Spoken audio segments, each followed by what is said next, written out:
El libro de Génesis. Capítulo 31. Entonces Jacob se enteró de que los hijos de Labán se quejaban de él, y decían: Jacob le robó todo a nuestro padre. Logró toda su riqueza a costa de nuestro padre. Y Jacob comenzó a notar un cambio en la actitud de Labán hacia él.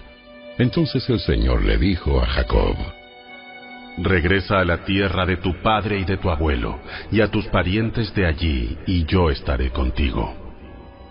Entonces Jacob mandó llamar a Raquel y a Lea al campo donde él cuidaba el rebaño, y les dijo: Noto un cambio en la actitud de su padre hacia mí, pero el Dios de mi padre ha estado conmigo. Ustedes saben con cuánto esfuerzo trabajé para su padre. Sin embargo, me ha estafado, cambiando mi salario 10 veces. Pero Dios no le ha permitido que me haga ningún daño. Pues si él decía: los animales manchados serán tu salario, todo el rebaño comenzaba a dar crías manchadas. Y cuando él cambiaba de opinión y decía: los animales rayados serán tu salario, entonces todo el rebaño producía crías rayadas.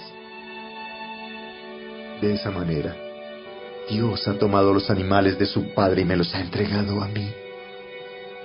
En una ocasión, durante la época de apareamiento, tuve un sueño, y vi que los chivos que se apareaban con las hembras eran rayados, manchados y moteados. Y en mi sueño, el ángel de Dios me dijo: Jacob. Y yo respondí: sí, aquí estoy. El ángel dijo: levanta la vista y verás que solamente los machos rayados, manchados y moteados se aparean con las hembras de tu rebaño. Pues he visto el modo en que Labán te ha tratado. Yo soy el Dios que se te apareció en Betel, el lugar donde ungiste la columna de piedra y me hiciste el voto. Ahora, prepárate. Sal de este país y regresa a la tierra donde naciste.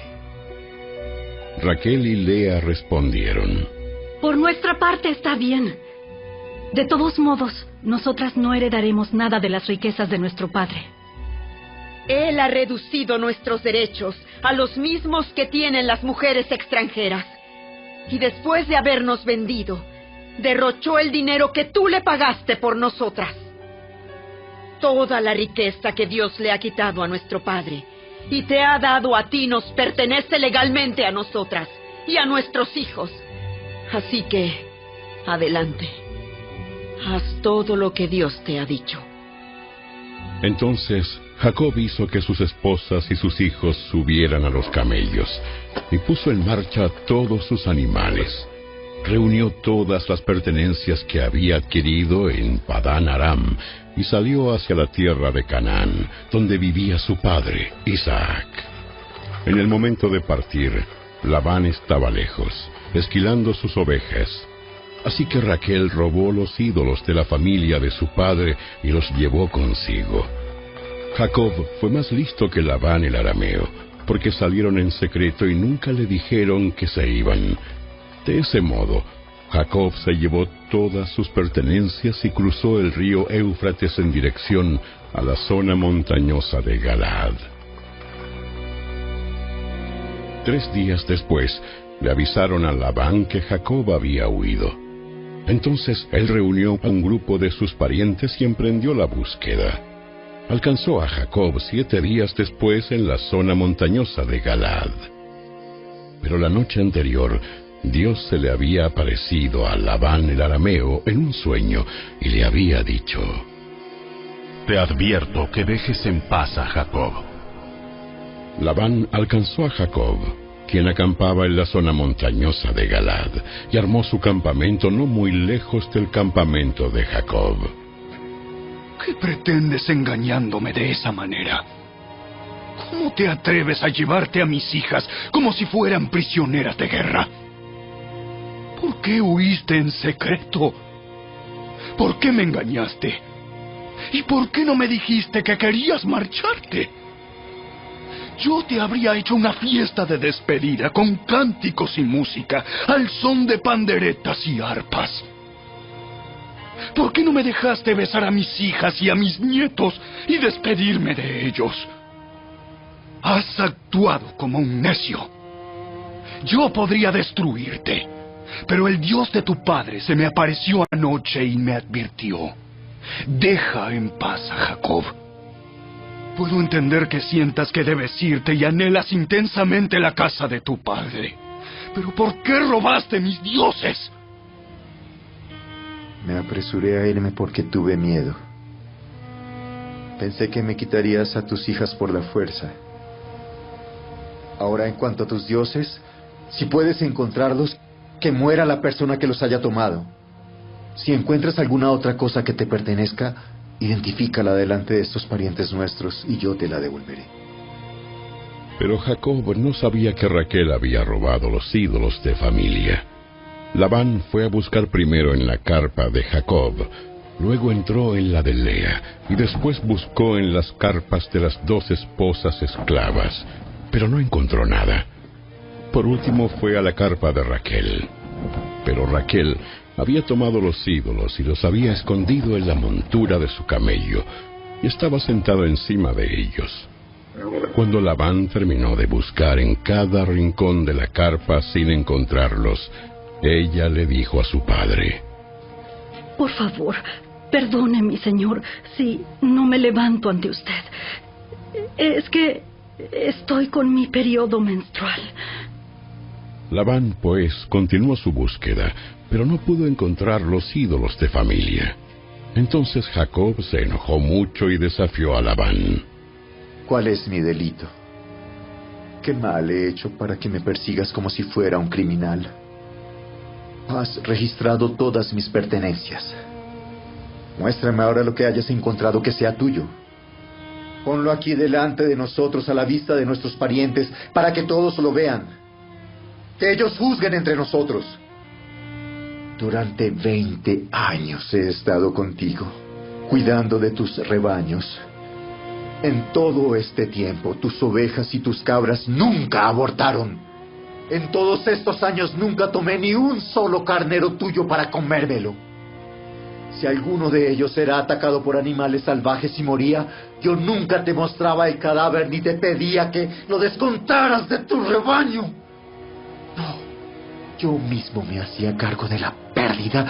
Tú me hacías pagar por cada animal robado, ya fuera a plena luz del día o en la oscuridad de la noche. Trabajé para ti bajo el sofocante calor del día y en el frío de la noche, sin dormir. Sí, durante 20 años trabajé como un esclavo en tu casa. Trabajé 14 años para ganarme a tus 2 hijas. Y después, 6 años más por tu rebaño. Y cambiaste mi salario 10 veces. En realidad, si el Dios de mi padre no hubiera estado de mi parte, el Dios de Abraham y el temible Dios de Isaac, tú me habrías despedido con las manos vacías. Pero Dios ha visto tu abuso y mi arduo trabajo. Por eso se te apareció anoche y te reprendió. Entonces Labán respondió a Jacob: Esas mujeres son mis hijas. Esos niños son mis nietos. Y esos rebaños son mis rebaños. De hecho, todo lo que ves es mío. Pero ¿qué puedo hacer ahora respecto a mis hijas y a mis nietos? Así que hagamos un pacto tú y yo. Y ese pacto será un testimonio de nuestro compromiso. Entonces Jacob tomó una piedra y la erigió como columna conmemorativa, y dijo a los miembros de su familia: recojan algunas piedras. Entonces ellos juntaron piedras y las apilaron. Luego Jacob y Labán se sentaron junto al montículo de piedras y compartieron una comida para celebrar el pacto. Con el fin de conmemorar el suceso, Labán llamó a aquel lugar Jegar Saaduta, que significa montículo del testimonio en arameo, y Jacob lo llamó Galaad, que significa montículo del testimonio en hebreo.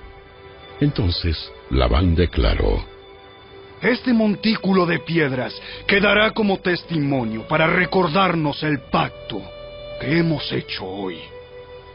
Esto explica por qué ese lugar fue llamado Galad, montículo del testimonio, pero también se le llamó Mizpa, que significa torre de vigilancia, pues Labán dijo: Que el Señor nos vigile a los dos, para cerciorarse de que guardemos este pacto cuando estemos lejos el uno del otro.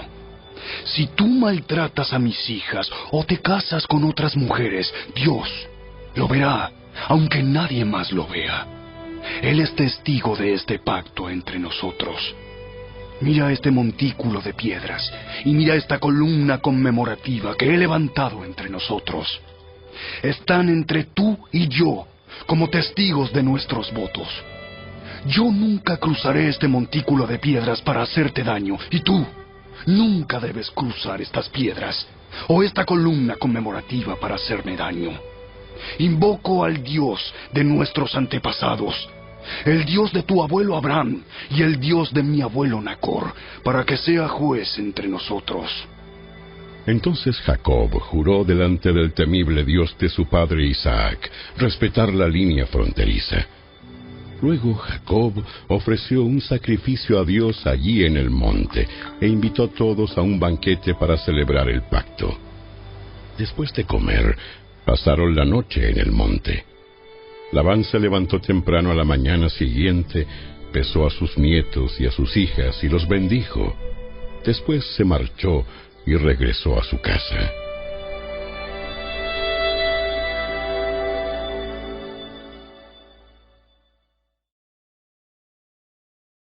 Capítulo 32. Cuando Jacob emprendió nuevamente su viaje, llegaron ángeles de Dios a encontrarse con él. Al verlos, Jacob exclamó: ¡Este es el campamento de Dios! Por eso llamaron a aquel lugar Mahanaim. Entonces Jacob envió mensajeros por delante a su hermano Esaú, quien vivía en la región de Seir, en la tierra de Edom, y les dijo: Den este mensaje a mi señor Esaú. Humildes saludos de tu siervo Jacob.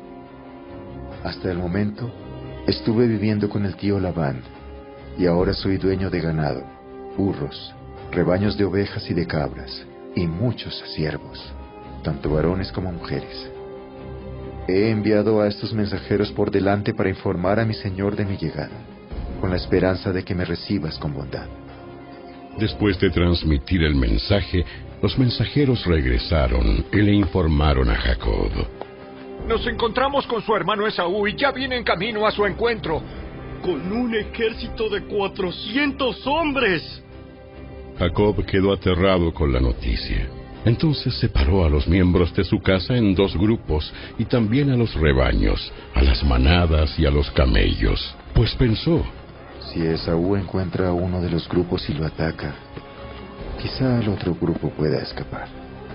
Entonces Jacob oró: Oh Dios de mi abuelo Abraham y Dios de mi padre Isaac. Oh Señor, tú me dijiste: regresa a tu tierra y a tus parientes, y me prometiste: te trataré con bondad. No soy digno de todo el amor inagotable y de la fidelidad que has mostrado a mí, tu siervo. Cuando salí de mi hogar y crucé el río Jordán, no poseía más que mi bastón, pero ahora todos los de mi casa ocupan 2 grandes campamentos. Oh Señor, te ruego que me rescates de la mano de mi hermano Esaú. Tengo miedo de que venga para atacarme a mí y también a mis esposas y a mis hijos. Pero tú me prometiste: ciertamente te trataré con bondad y multiplicaré tus descendientes hasta que lleguen a ser tan numerosos como la arena a la orilla del mar, imposibles de contar. Así que Jacob pasó la noche en aquel lugar. Luego escogió de sus pertenencias los siguientes regalos para entregar a su hermano Esaú: 200 cabras, 20 chivos, 200 ovejas, 20 carneros, 30 camellas con sus crías, 40 vacas, 10 toros, 20 burras y 10 burros. separó esos animales en manadas y asignó cada manada a un siervo distinto. Luego dijo a estos siervos: Vayan delante de mí con los animales, pero guarden una buena distancia entre las manadas. A los hombres que dirigían el primer grupo les dio las siguientes instrucciones. Cuando mi hermano Esaú se encuentre con ustedes, él les preguntará: ¿de quién son siervos? ¿A dónde van? ¿Quién es el dueño de estos animales? Entonces deben contestar: pertenecen a su servidor Jacob, pero son un regalo para su señor Esaú. Mire, él viene detrás de nosotros. Jacob dio las mismas instrucciones a los siervos a cargo del segundo y tercer grupo, y a todos los que iban detrás de las manadas. Cuando se encuentren con Esaú deben responder lo mismo, y asegúrense de decirle: mire, su servidor Jacob viene detrás de nosotros. Jacob pensó: intentaré apaciguarlo enviando regalos antes de mi llegada, y cuando me encuentre con él en persona, quizá me reciba con bondad. Así que los regalos fueron enviados por delante y Jacob pasó la noche en el campamento. Durante la noche Jacob se levantó y tomó a sus 2 esposas, a sus 2 mujeres esclavas y a sus 11 hijos y cruzó el río Jaboc con ellos. Después de llevarlos a la otra orilla, hizo pasar todas sus pertenencias. Entonces Jacob se quedó solo en el campamento y llegó un hombre y luchó con él hasta el amanecer. Cuando el hombre vio que no ganaría el combate, tocó la cadera de Jacob y la dislocó. Luego el hombre le dijo: déjame ir, pues ya amanece. No te dejaré ir a menos que me bendigas. ¿Cómo te llamas? Jacob. Tu nombre ya no será Jacob. De ahora en adelante serás llamado Israel, porque has luchado con Dios y con los hombres y has vencido. Por favor, dime cuál es tu nombre. ¿Por qué quieres saber mi nombre? Entonces bendijo a Jacob allí. Jacob llamó a aquel lugar Peniel, que significa rostro de Dios, porque dijo: he visto a Dios cara a cara, y sin embargo conservo la vida. El sol salía cuando Jacob dejó Peniel y se fue cojeando debido a su cadera dislocada.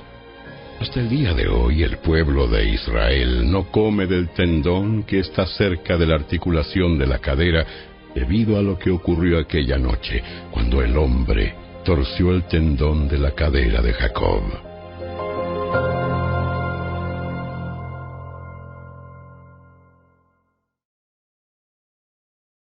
Capítulo 33.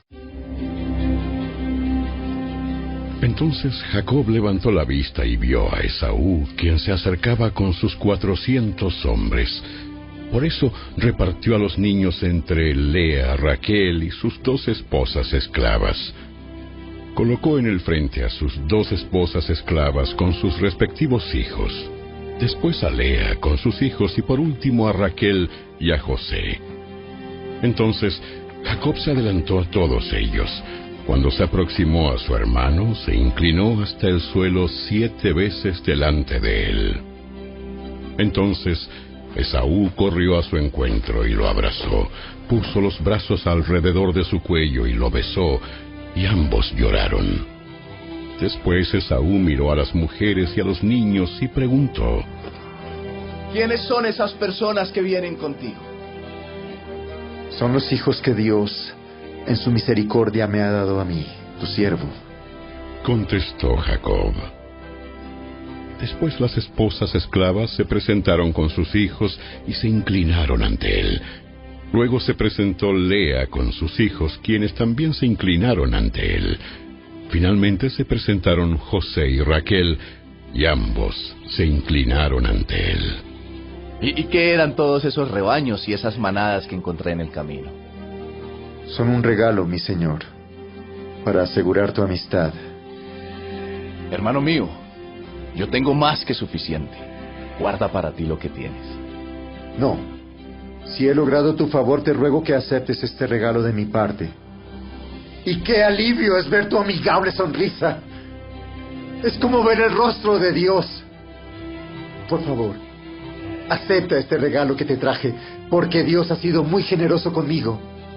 Yo tengo más que suficiente. Debido a la insistencia de Jacob, Esaú finalmente aceptó el regalo. Bien, vamos. Yo iré delante de ti.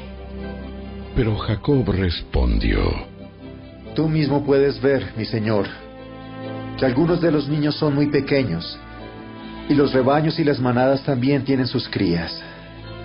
Si se les hace caminar mucho, aunque fuera un solo día, todos los animales podrían morir. Por favor, mi señor, ve tú primero. Nosotros iremos detrás más lento, a un ritmo que sea cómodo para los animales y para los niños. Nos encontraremos en Seir. De acuerdo. Pero déjame al menos asignarte a alguno de mis hombres para que los guíen y los protejan. No es necesario. Basta que me hayas recibido amigablemente, mi señor. Entonces Esaú se dio la vuelta y emprendió el camino de regreso a Seir ese mismo día. Jacob, en cambio, viajó hasta Sucot. Allí se construyó una casa e hizo cobertizos para su ganado. Por eso aquel lugar se llamó Sucot, que significa cobertizos. Después de viajar todo el trayecto desde Padán Aram, Jacob llegó sano y salvo a la ciudad de Siquem, en la tierra de Canaán. Una vez allí, estableció su campamento fuera de la ciudad. La parcela donde acampó la compró a la familia de Hamor, el padre de Siquem, por 100 monedas de plata, y allí edificó un altar y le puso por nombre El Elohe Israel.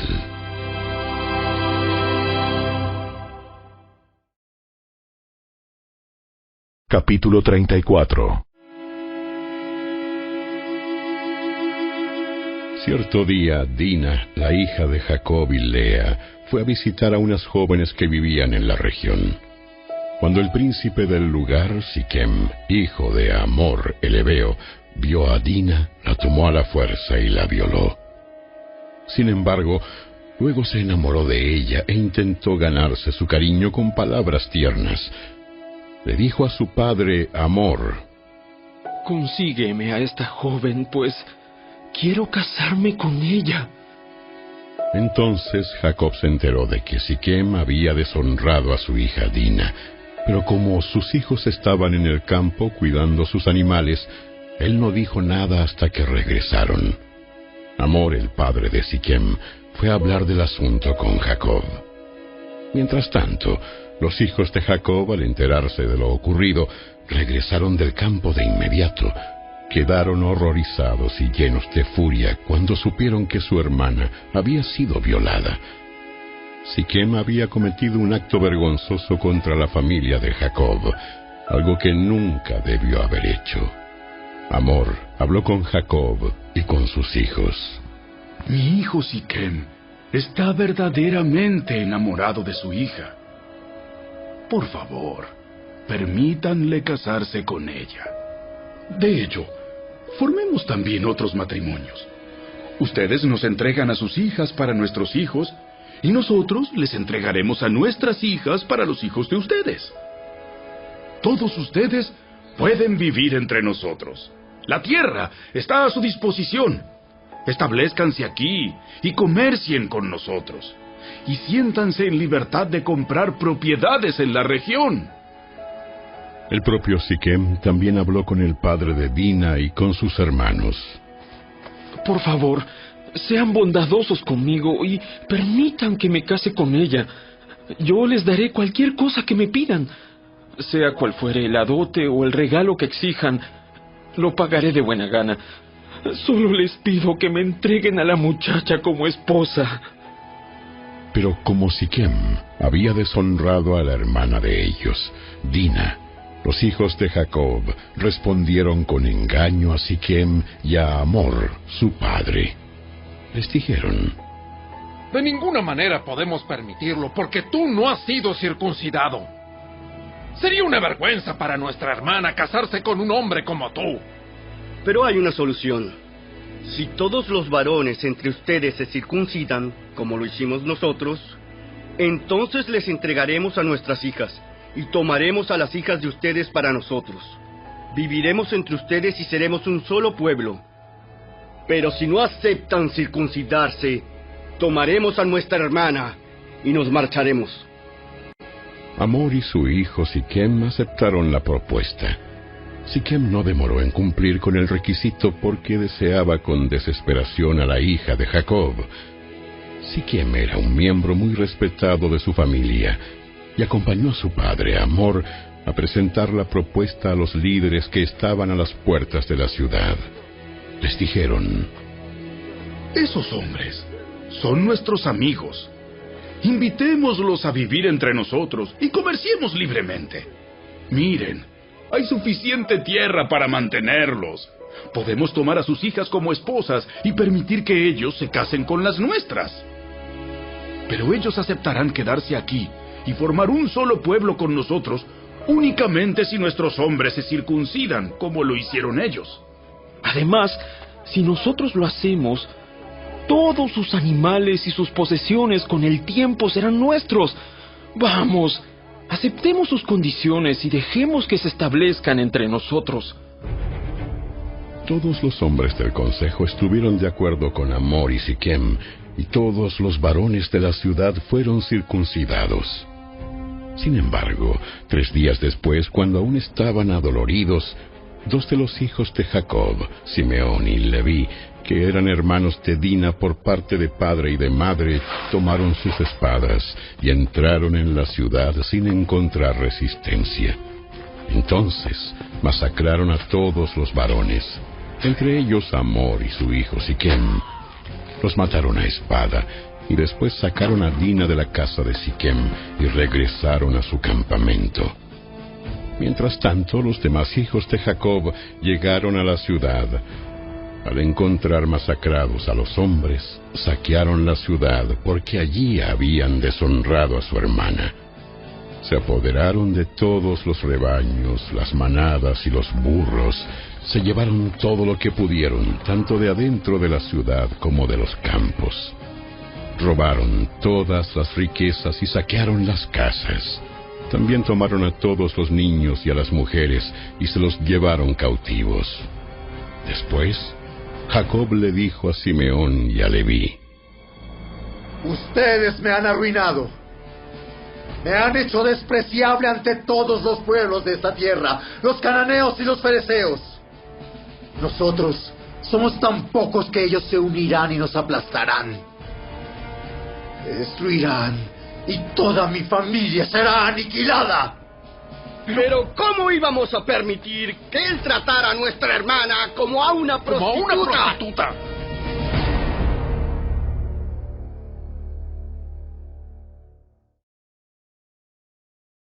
Capítulo 35. Entonces Dios le dijo a Jacob: prepárate, múdate a Betel, establécete allí y edifica un altar a Dios, quien se te apareció cuando huías de tu hermano Esaú. Entonces Jacob les dijo a todos los de su casa: desháganse de todos sus ídolos paganos. Purifíquense y pónganse ropas limpias. Ahora vamos a Betel, donde edificaré un altar al Dios que respondió a mis oraciones cuando yo estaba angustiado. Él ha estado conmigo en todos los lugares por donde anduve. Entonces le entregaron a Jacob todos los ídolos paganos que conservaban y también los aretes, y él los enterró bajo el gran árbol que está cerca de Siquem. Cuando salían, Dios mandó terror sobre los habitantes de todas las ciudades de aquella región, así que nadie atacó a la familia de Jacob. Finalmente, Jacob y todos los de su casa llegaron a Luz, también llamada Betel, en Canaán. Allí Jacob edificó un altar y llamó al lugar El Betel, que significa Dios de Betel, porque Dios se le había aparecido allí cuando huía de su hermano Esaú. Poco tiempo después murió Débora, la mujer que había cuidado a Rebeca desde niña, y fue enterrada bajo el roble que está en el valle de Betel. Desde entonces ese lugar fue llamado Alon Bakut, que significa roble del llanto. Ahora que Jacob había regresado de Padán Aram, Dios se le apareció de nuevo en Betel, y Dios lo bendijo, diciéndole: Tu nombre es Jacob, pero ya no te llamarás Jacob. A partir de ahora, tu nombre será Israel. Así que Dios le cambió el nombre y lo llamó Israel. Entonces Dios dijo: Yo soy El Shaddai, Dios Todopoderoso. Sé fructífero y multiplícate. Llegarás a formar una gran nación. Incluso de ti saldrán muchas naciones. Habrá reyes entre tus descendientes. Y te entregaré la tierra que les di a Abraham y a Isaac. Así es, te la daré a ti y a tus descendientes. Luego Dios ascendió desde el lugar donde le había hablado a Jacob. Jacob levantó una columna conmemorativa para marcar el lugar donde Dios le había hablado. Luego derramó vino sobre la columna como sacrificio a Dios y la ungió con aceite de oliva. Jacob llamó a aquel lugar Betel, que significa casa de Dios, porque allí Dios le había hablado. Una vez que salieron de Betel, Jacob y su clan avanzaron hacia Efrata, pero Raquel entró en trabajo de parto mientras aún estaban lejos de allí, y sus dolores eran intensos. Luego de un parto muy difícil, la partera finalmente exclamó: ¡No temas! ¡Tienes otro varón! Raquel estaba a punto de morir, pero con su último suspiro puso por nombre al niño Benoni, que significa hijo de mi tristeza. Sin embargo, el padre del niño lo llamó Benjamín, que significa hijo de mi mano derecha. Así que Raquel murió y fue enterrada en el camino a Efrata, es decir, Belén. Jacob levantó una columna conmemorativa sobre la tumba de Raquel, la cual puede verse hasta el día de hoy. Entonces Jacob siguió su viaje y acampó más allá de Migdal-Edar. Mientras vivía allí, Rubén tuvo relaciones sexuales con Bila, la concubina de su padre, y Jacob se enteró enseguida. Estos son los nombres de los 12 hijos de Jacob. Los hijos de Lea fueron Rubén, el hijo mayor de Jacob, Simeón, Leví, Judá, Isaacar y Zabulón. Los hijos de Raquel fueron José y Benjamín. Los hijos de Bila, la sierva de Raquel, fueron Dan y Neftalí. Los hijos de Silpa, la sierva de Lea, fueron Gad y Aser. Estos son los nombres de los hijos que le nacieron a Jacob en Padán Aram. Entonces Jacob regresó a la casa de su padre Isaac en Mamre, que está cerca de Kiriat Arba, actualmente llamada Hebrón, donde Abraham e Isaac vivieron como extranjeros. Isaac vivió 180 años. Después dio su último suspiro y murió en buena vejez, y se reunió con sus antepasados al morir, y lo enterraron sus hijos Esaú y Jacob.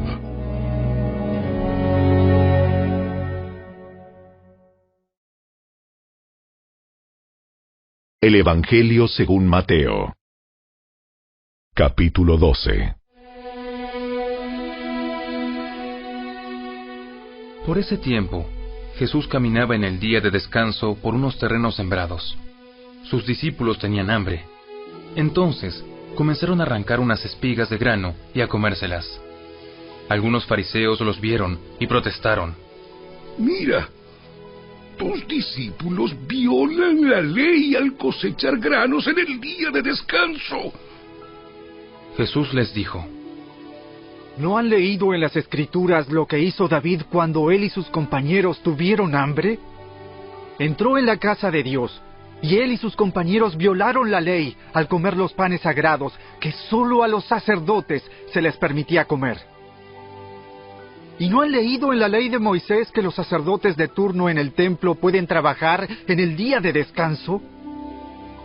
Les digo, aquí hay uno que es superior al templo.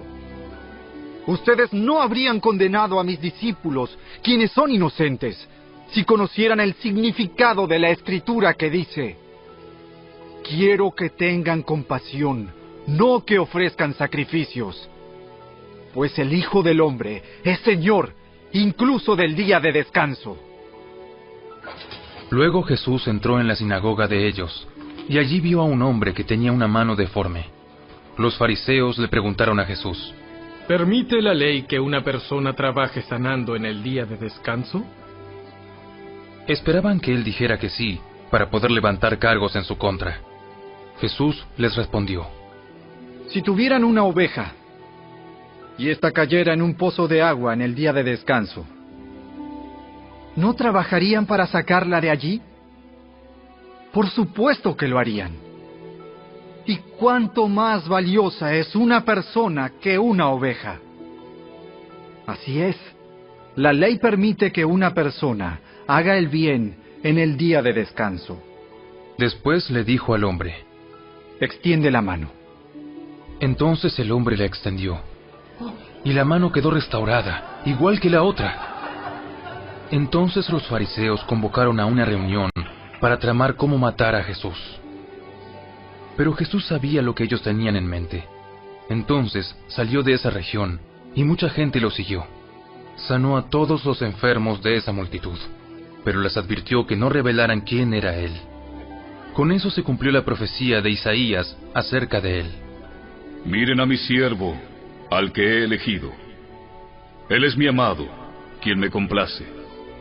Pondré mi espíritu sobre él, y proclamará justicia a las naciones. No peleará ni gritará, ni levantará su voz en público. No aplastará la caña más débil, ni apagará una vela que titila. Al final, hará que la justicia salga victoriosa, y su nombre será la esperanza de todo el mundo. Luego le llevaron a Jesús a un hombre ciego y mudo que estaba poseído por un demonio. Jesús sanó al hombre para que pudiera hablar y ver. La multitud quedó llena de asombro y preguntaba: ¿será posible que Jesús sea el hijo de David, el Mesías? El Mesías. Pero cuando los fariseos oyeron del milagro, dijeron: con razón puede expulsar demonios. Él recibe su poder de Satanás, el príncipe de los demonios. Jesús conocía sus pensamientos y les contestó: todo reino dividido por una guerra civil está condenado al fracaso. Una ciudad o una familia dividida por peleas se desintegrará. Si Satanás expulsa a Satanás, está dividido y pelea contra sí mismo. Su propio reino no sobrevivirá. Entonces, si mi poder proviene de Satanás, ¿qué me dicen de sus propios exorcistas, quienes también expulsan demonios? Así que ellos los condenarán a ustedes por lo que acaban de decir. Sin embargo, si yo expulso a los demonios por el Espíritu de Dios, entonces el reino de Dios ha llegado y está entre ustedes. Pues, ¿quién tiene suficiente poder para entrar en la casa de un hombre fuerte como Satanás y saquear sus bienes? Solo alguien aún más fuerte, alguien que pudiera atarlo y después saquear su casa. El que no está conmigo, a mí se opone. Y el que no trabaja conmigo, en realidad trabaja en mi contra. Por eso les digo, cualquier pecado y blasfemia pueden ser perdonados, excepto la blasfemia contra el Espíritu Santo, que jamás será perdonada.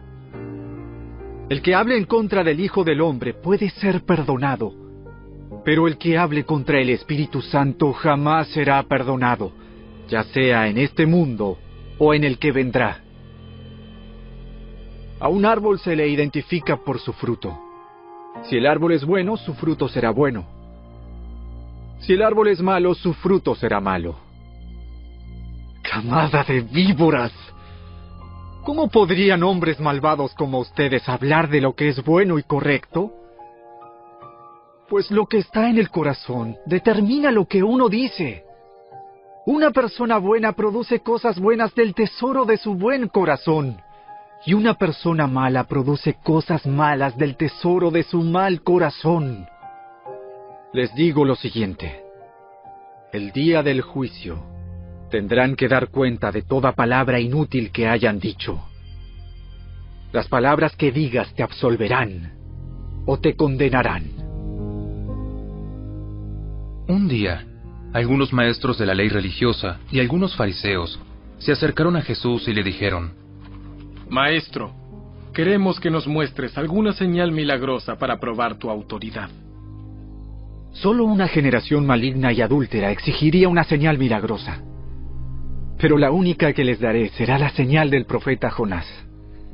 Así como Jonás estuvo en el vientre del gran pez durante 3 días y 3 noches, el Hijo del Hombre estará en el corazón de la tierra durante 3 días y 3 noches. El día del juicio, los habitantes de Nínive se levantarán contra esta generación y la condenarán, porque ellos se arrepintieron de sus pecados al escuchar la predicación de Jonás. Ahora alguien superior a Jonás está aquí, pero ustedes se niegan a arrepentirse. La reina de Saba también se levantará contra esta generación el día del juicio y la condenará, porque vino de una tierra lejana a oír la sabiduría de Salomón. Ahora, alguien superior a Salomón está aquí, pero ustedes se niegan a escuchar. Cuando un espíritu maligno sale de una persona, va al desierto en busca de descanso, pero no lo encuentra. Entonces dice: volveré a la persona de la cual salí. De modo que regresa y encuentra su antigua casa vacía, barrida y en orden. Entonces el espíritu busca a otros 7 espíritus más malignos que él, y todos entran en la persona y viven allí. Y entonces esa persona queda peor que antes. Eso es lo que le ocurrirá a esta generación maligna. Mientras Jesús hablaba a la multitud, su madre y sus hermanos estaban afuera y pedían hablar con él. Alguien le dijo a Jesús: Tu madre y tus hermanos están parados afuera y desean hablar contigo. ¿Quién es mi madre? ¿Quiénes son mis hermanos? Luego señaló a sus discípulos y dijo: Miren, estos son mi madre y mis hermanos. Pues todo el que hace la voluntad de mi Padre que está en el cielo es mi hermano y mi hermana y mi madre.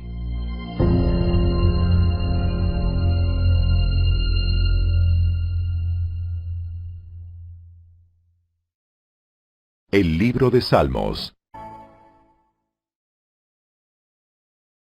Salmo 10.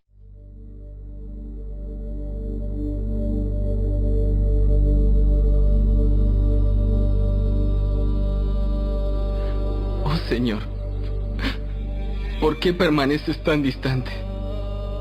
¿Por qué te escondes cuando estoy en apuros? Con arrogancia los malvados persiguen a los pobres.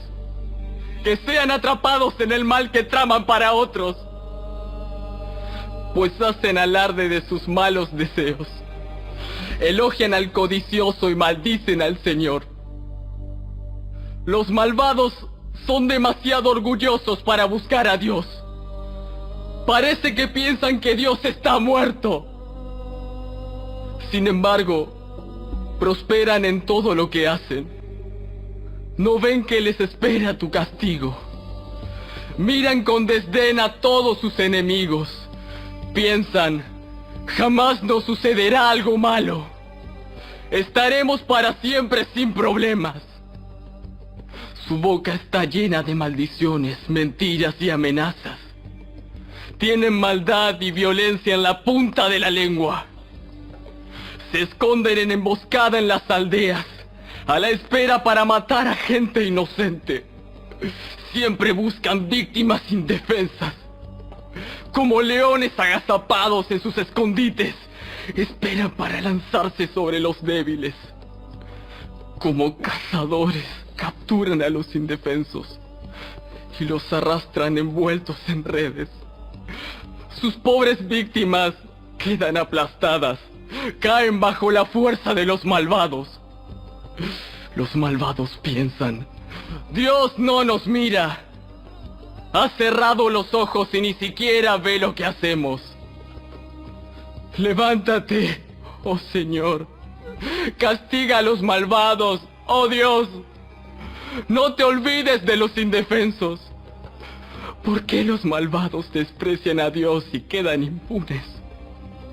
Piensan: Dios nunca nos pedirá cuentas. Pero tú ves los problemas y el dolor que causan. Lo tomas en cuenta y los castigas. Los indefensos depositan su confianza en ti. Tú defiendes a los huérfanos. Quiébrale los brazos a esta gente malvada y perversa. Persíguelos hasta destruir al último de ellos. El Señor es Rey por siempre y para siempre. Las naciones paganas desaparecerán de la tierra. Señor, tú conoces las esperanzas de los indefensos. Ciertamente escucharás sus clamores y los consolarás. Harás justicia a los huérfanos y a los oprimidos, para que ya no los aterre un simple mortal.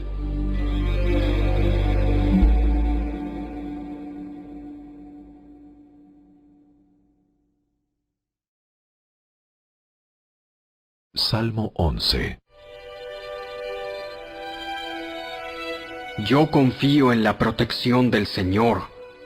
Así que, ¿por qué me dicen: vuela como un ave a las montañas para ponerte a salvo? Los malvados ponen las cuerdas a sus arcos y acomodan sus flechas sobre las cuerdas. Disparan sobre las sombras contra los de corazón recto. Cuando los fundamentos de la ley y del orden se desmoronan, ¿qué pueden hacer los justos? Pero el Señor está en su santo templo. El Señor aún gobierna desde el cielo. Observa de cerca a cada uno y examina a cada persona sobre la tierra. El Señor examina tanto a los justos como a los malvados, y aborrece a los que aman la violencia. Hará llover carbones encendidos y azufre ardiente sobre los malvados, y los castigará con vientos abrasadores, pues el Señor es justo y ama la justicia. Los íntegros verán su rostro.